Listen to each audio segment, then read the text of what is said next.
Cycling മത്സരത്തിനിടെ കാറിടിച്ച് തെറിപ്പിച്ച് ഗുരുതരമായി പരിക്കേറ്റ മലയാളി യുവാവിനെ അവഗണിച്ച് കർണാടക പോലീസ്. ഇടിച്ച കാറിന്റെ ദൃശ്യവും വിവരങ്ങളും ലഭിച്ചിട്ടും 2 മാസമായിട്ട് ഒരു നടപടിയും എടുത്തിട്ടില്ല. 4 ശസ്ത്രക്രിയകൾ പൂർത്തിയായ എറണാകുളം അങ്കമാലി സ്വദേശി റോണി ജോസ് ബംഗളൂരിൽ ഇപ്പോഴും ചികിത്സയിലാണ്. ഒക്ടോബർ 17 റോണി ജോസിന്റെ ജീവിതം മാറ്റിമറിച്ച അപകടമുണ്ടായത്. ഹുബള്ളി സൈക്ലിംഗ് ക്ലബ് സംഘടിപ്പിച്ച 1000 കിലോമീറ്റർ സൈക്ലിംഗ് മത്സരത്തിൽ പങ്കെടുക്കാൻ കേരളത്തിൽ നിന്ന് എത്തിയതായിരുന്നു റോണി. ഹുബള്ളി മുതൽ മൈസൂര് വരെ ദേശീയപാതയാണ് മത്സരത്തിന്റെ റൂട്ട്. 205 കിലോമീറ്റർ താണ്ടി ചിത്രദുർഗ ഗോനൂര് പാലത്തിന് സമീപം എത്തിയപ്പോഴായിരുന്നു അപകടം.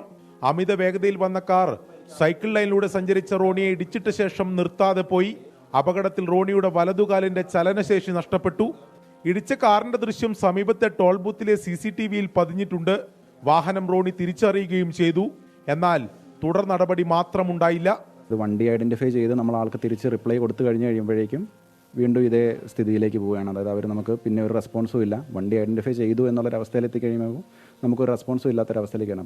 വാഹനത്തിന്റെ വിവരങ്ങൾ ലഭിച്ചിട്ടും ചിത്രദുർഗ പോലീസിന്റെ അന്വേഷണം പാതി വഴിയിൽ. കേസിനെ കുറിച്ച് ചോദിച്ചാൽ കൃത്യമായ പ്രതികരണമില്ല.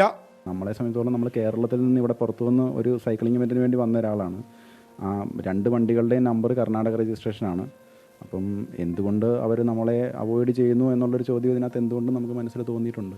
എറണാകുളത്ത് IT ജീവനക്കാരനായ റോണിയുടെ വലതുകാലിന്റെ ചലനശേഷി പൂർണ്ണമായും വീണ്ടെടുക്കാൻ ഇനിയും കാത്തിരിക്കണമെന്നാണ് ഡോക്ടർമാർ പറയുന്നത്.